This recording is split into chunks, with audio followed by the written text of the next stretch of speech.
Masjid Raya Sumatera Barat adalah masjid terbesar di Sumatera Barat, terletak Mahadok Jalan Hatip Sulaiman, Kecamatan Padang Utara, Kota Padang.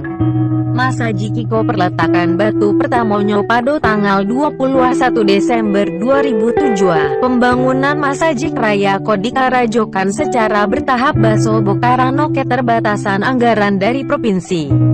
Komplek Masjid Raya Sumatera Barat menempati area seluas 40.343 meter persegi. Bangunan utama masjid terdiri dari 3 lantai dengan denah seluas 4.430 meter persegi. Ruang utama yang dipagunoan untuk ruang sholat terletak di lantai 2. Hubung teras terbuka yang melandai ke jalan, dan nama masjid babatuak persegi yang melancip di keambek penjurunya.